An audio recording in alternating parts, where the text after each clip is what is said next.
define this, that the muhaddithun, they said anything that is reported from the Prophet ﷺ, right?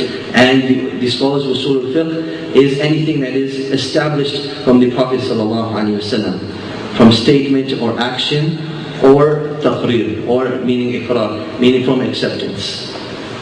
Okay? And what is befitting to use as a proof in fiqh, or what is befitting of using as a proof other than the Quran and ijma'. So again, let's repeat that. They said that it is anything that is established from the Prophet ﷺ, from statement, action, or iqrar, or acceptance, that is suitable to use as a proof in the Sharia, other than the Quran or ijma' or qiyas. I didn't mention the last part last time, qiyas. That these are the four levels that the scholars of usul al-fiqh use to derive Islamic rulings. They have the Quran, the Sunnah, ijma'. Ijma' is meaning anything that the scholars of a certain time frame agree to, that is an act of ibadah. This would go under the concept of ijma'. As for qiyas, then it is what they call analogy. An example of qiyas would be that we know alcohol is haram, right? Without consensus. With consensus, alcohol is haram. Now, in the Quran or the Sunnah, we don't find anything mentioned about marijuana or heroin or cocaine. But we can use alcohol to use as an analogy.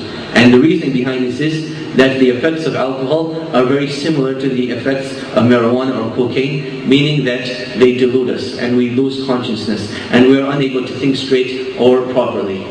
So the reasoning behind the prohibition is found in both of them. So thus we can make analogy from one upon the other. So this is what they call qiyas or analogy. So what are these scholars of usul al-fiqh actually trying to use or do when they define the Sunnah? They're trying to find all of those things that can be used as a proof, meaning to define halal and haram from the Prophet ﷺ. So this is why they didn't mention the sifat al-khuluqiyah and al-khalqiyah. Because the sifat al-khalqiyah and the khuluqiyah, they won't show us halal and haram, but rather they will show us that which is recommended or that which is disliked. So this is something that they left out. And likewise, another key distinction between the muhaddithun and the scholars of usul al-fiqh is that the scholars of hadith, they wanted anything that is reported. Anything that is reported, they would look into the isnad and then say that this is authentic or this is unauthentic. This is the angle that they're coming from. As for the scholars of usul al-fiqh, they don't want to see if it's authentic or not authentic. They only want to take those things that are established from the Prophet ﷺ. And the key point over here is, the reason they want that is because it is only those things that are authentic that we can use as a proof to derive religious rulings from. So this is the second definition, the definition of usul al-fiqh. Now the third definition is the scholars of fiqh, or the fuqaha themselves. As for the fuqaha, they used the word sunnah as a synonym, or what they call a muradif for mustahab.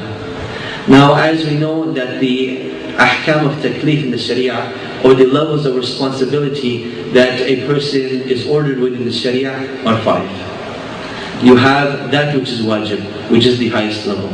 Wajib and fard, according to the majority, are the exact same thing. Then you have that which is mustahab, meaning that which is recommended. And they use 3 terms over here: mustahab, mandub, and sunnah. They use 3 terms over here. So this is the fard and wajib is something which is obligatory, something you have to do. It is compulsory to do. Then mustahab, mandub, and sunnah is something which is recommended to do. Then the third level is mubah, meaning that there's no leaning either way. It's not disliked, nor is it preferred or liked. And then you have makruh, which is something which is disliked. And then you have that which is haram, that which is prohibited and we are ordered to abstain from. So these are the ahkam of taklif that the Sharia legislates, that Allah subhanahu wa ta'ala sent down upon us. And every single action we do comes into one of these 5 categories. So now when the fuqaha or the scholars of fiqh use the word sunnah, and you see this in their books, it means that it is a synonym or a word which is very similar to al-mustahab, meaning that which is recommended and encouraged to do. Now, how do we define that which is recommended and encouraged to do? We say that mustahab or sunnah and mandub are those things that if a person does, they are rewarded for it. But if they leave them, then he's not punished for it. This is how we define al-mustahab or the sunnah or mandub. Now this was the definition of the scholars of fiqh. So how many definitions do we have left now? 2?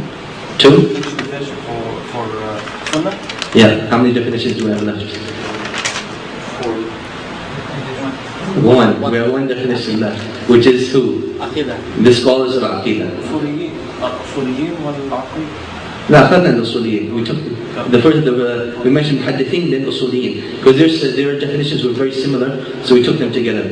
We mentioned that the muhaddithun wanted anything reported from the Prophet ﷺ, whereas the usuliyin ma thabata an al-Nabi, or that which is established from the Prophet ﷺ. So the last definition that we take pertaining to the Sunnah is the scholars of Aqidah.